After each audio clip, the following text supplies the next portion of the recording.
Students, good morning to everybody. You all students look very laborious, cautious, and a smiling mood. Or having seen your study, I am very happy today. मैं आप सबों के परिश्रम को देखकर हमें आज बहुत बेहद खुशी हो रही है कि आपके चेहरे पर सबके मुस्कान है. It means you all study more and more. आप सभी स्टडी कर रहे हैं, अध्ययन कर रहे हैं. तो आज हम आप लोगों के सामने ये कक्षा देने जा रहा हूं. इसमें कल कक्षा पढ़ाई हुई थी वाक्य के 3 भेद और तीनों भेदे पर काफी डिस्कस, उस पर काफी परिभाषा, डिफिनिशन एग्जाम्पल. और आज सिर्फ वैसे प्रश्नों को लाया गया है जो परीक्षा में पूछा गया है. वह परीक्षा चाहे बीएड की परीक्षा हो, एसएससी की परीक्षा हो, या बैंकिंग की हो, रेलवे की हो, या बहुत दूर दूर की जितने परीक्षाएं हैं भारी से भारी, उसमें से ये संग्रहित करके लाया गया है कि ऐसे ही परीक्षा वाले प्रश्नों को जब आप पढ़ लेंगे तो जब परीक्षा में बैठेंगे तो आपको कोई परेशानी नहीं होगी. भारी से भारी प्रश्नों को हमने लिख दिया है और हम डिस्कस करके सबको मैं समझाने का मैं प्रयास कर रहा हूं. तो ठीक है, एक बार फिर से. संयुक्त वाक्य, मिश्र वाक्य और यह है सामान्य वाक्य. सामान्य वाक्य का मकसद है सरल वाक्य, वैसा सेंटेंस जिसमें एक सब्जेक्ट हो और एक प्रेडिकेट हो, आगे कुछ ना हो. एक उद्देश्य हो और दूसरा विधेय हो. जैसे आप छात्रगण कक्षा में पढ़ते हैं, तो जो आप लोग हो गए, आप लोगों का एम क्या है, मकसद क्या है, तो पढ़ाई करना. अब आप लोग पढ़ते हैं, जो पढ़ना का हो गया, विधेय हो गया. अब बीच में डाल दे कि किताब पढ़ते हैं, समाचार पत्र पढ़ते हैं, अखबार पढ़ते हैं, कंपटीशन के परीक्षाओं की तैयारी करते हैं. यह क्रिया का फल पड़ गया कर्म पर. इसका नाम है सामान्य वाक्य या सरल वाक्य. कर लीजिएगा, बस ज्यादा नहीं पढ़ना है इस पर. सेकेंड हो गया संयुक्त वाक्य. यह वाक्य बिल्कुल स्वतंत्र होता है, बिल्कुल स्वतंत्र है, किसी दूसरे वाक्य पर आश्रित नहीं है. अपने आप पर इसमें 2 या 2 से अधिक वाक्य होंगे, लेकिन वाक्यों का अर्थ अपने आप पर निकल जाएगा. कटिंग करना नहीं है, दूसरे पर नहीं जाना है. और इसको कहते हैं डिपेंडेंट, सेल्फ डिपेंडेंट सेंटेंसेस. अपने आप पर आश्रित है कि हमें दूसरे वाक्य की सहायता लेनी नहीं पड़ेगी. हो गया. तीसरा है मिश्र वाक्य या मिश्रित वाक्य भी कहते हैं. आश्रित का मतलब होता है एक वाक्य दूसरे वाक्य पर आश्रित है. एक वाक्य प्रिंसिपल क्लॉज रहेगा, प्रधान रहेगा, और अगला होगा इस पर आश्रित रहेगा. इसमें भी रहेगा उपवाक्य, लेकिन सारे जितने उपवाक्य हैं सबके सब बिल्कुल फ्री हैं. इसमें फ्री कोई नहीं है. तो there are 3 kinds of sentences. आपको पढ़ा दिया गया 3 सेंटेंस हैं, compound, simple sentence, compound sentence और कॉम्प्लेक्स सेंटेंस. परिचय बता दिया गया, सब कुछ.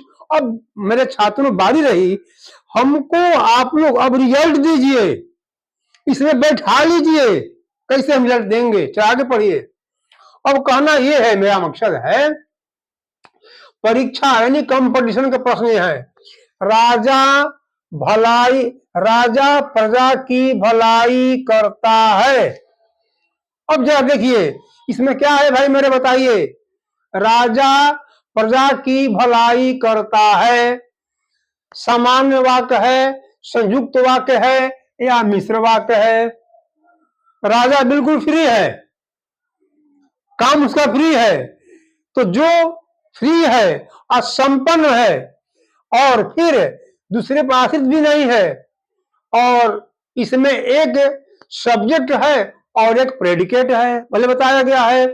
तो भाई मेरे ये हो गया, राजा हो गया सब्जेक्ट, भलाई करना हो गया प्रेडिकेट हो गया। किसकी है? तो प्रजा की करता है भलाई।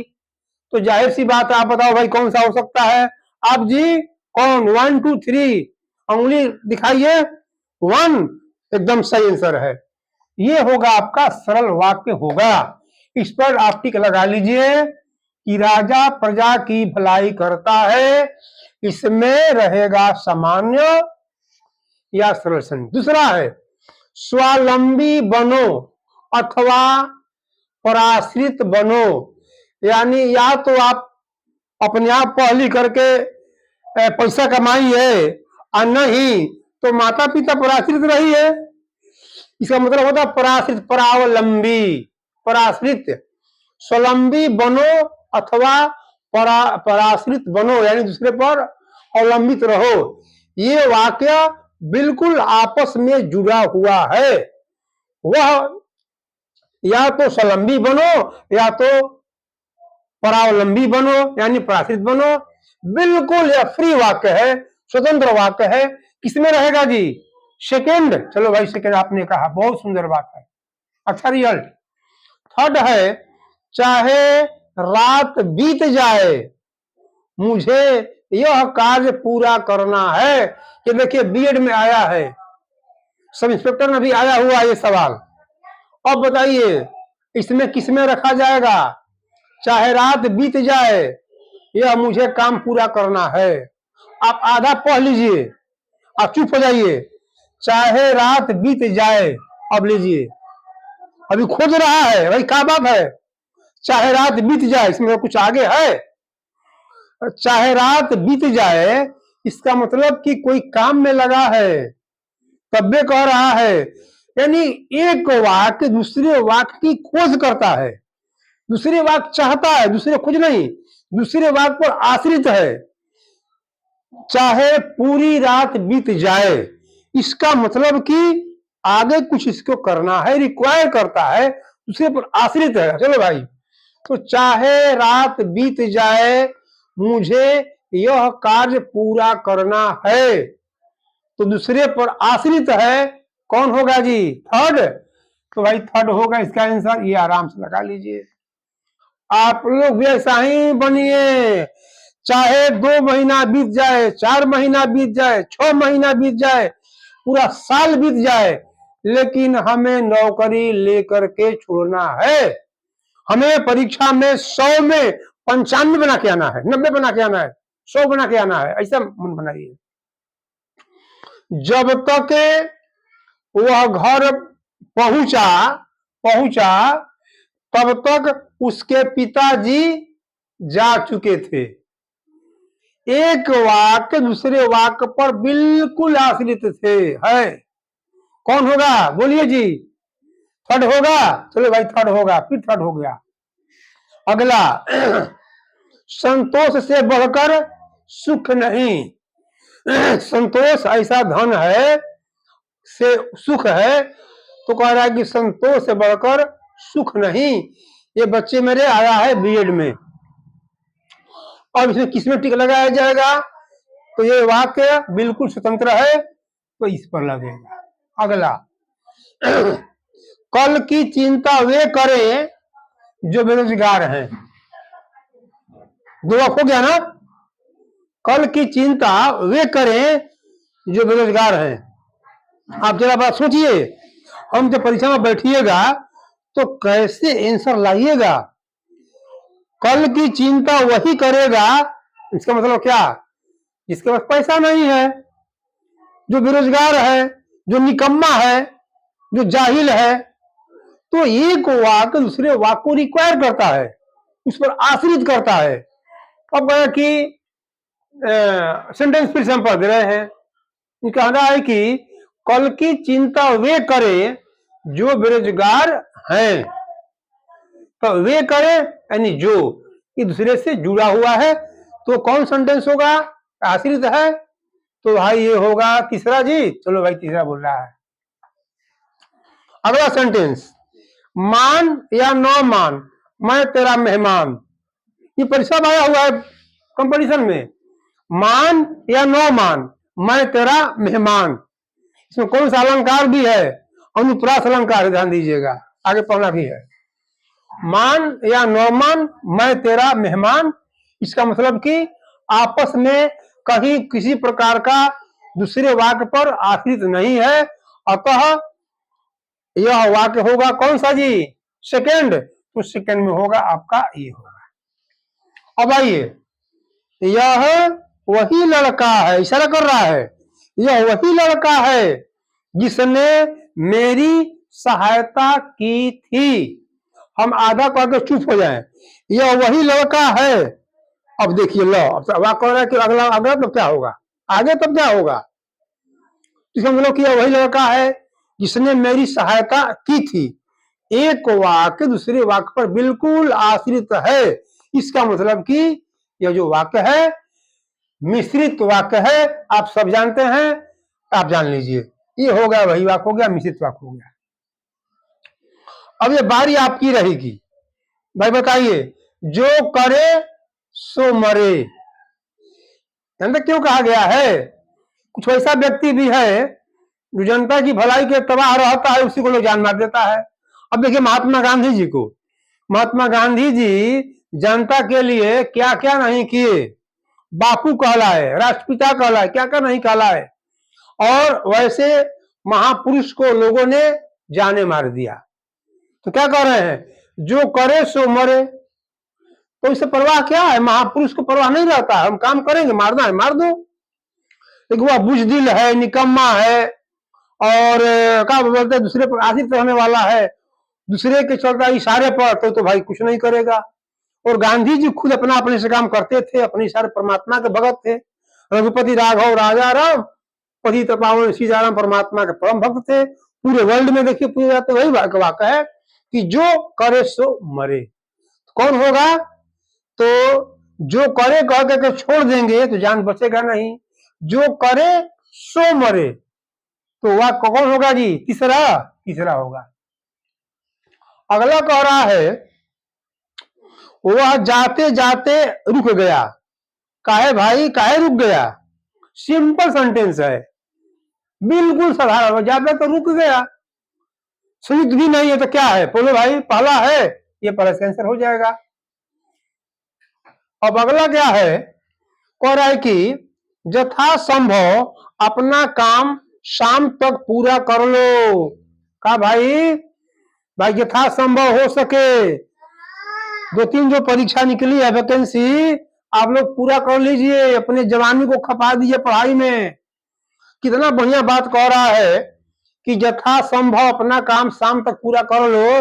कौन सेंटेंस है जी? सेकंड। चलो सेकंड ठीक कह रहा है। आगे, तुम जिसे चाहो चुन लो, तुम जिसे चाहो चुन लो। तो जिसे चाहो, जिसे चाहो है ना कंजक्शन टाइप का, जिसे चाहो उसे चुन लो, आश्रित है, कौन होगा? थर्ड, थर्ड होगा। कह रहे कि नीति कहती है कि तुम गलत के साथ गलत मत करो। नीति कहती है कि तुम गलत के साथ गलत मत करो, यानी जो गलती करता है उसके साथ तू गलती काम मत करो। इसका मतलब कि दूसरे पर जुड़ा हुआ है। कौन हो जुड़ा? तो क्या होगा? वही वही फिर हो जाएगा आपका, तीसरा हो जाएगा मिश्र वाक्य। या तो सुधर जाओ या स्कूल छोड़ दो।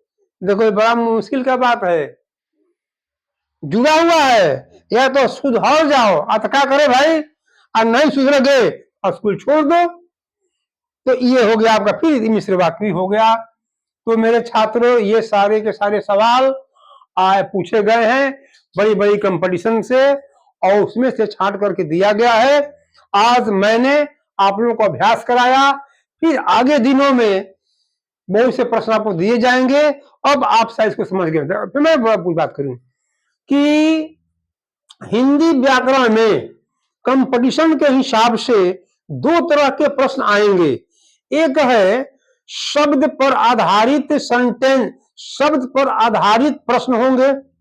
एक है वाक्य पर आधारित। तो शब्द पर आधारित कौन कौन प्रश्न होंगे?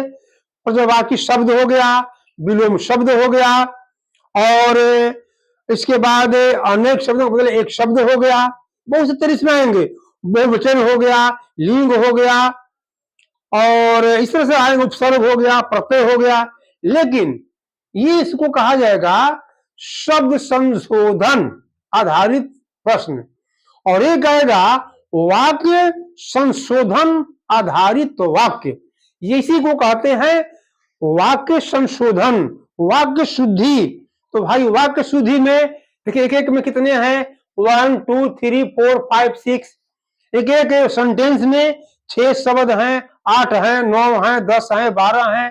तो सबको जानना पड़ता है। तो थोड़ा सा गहन अध्ययन कीजिए, आपका वाक्य जो संशोधन है थोड़ा टॉप होता है, और पढ़ने पर सब टॉप जो है नीचे चला आता है, आसान हो जाता है। तो ठीक है छात्रों, आज की कक्षा को यहीं से विराम दिया जाए, और आप लोगों की तैयारी फिर चलती रहेगी। तो ठीक है, जय हिंद, जय भारत छात्रों।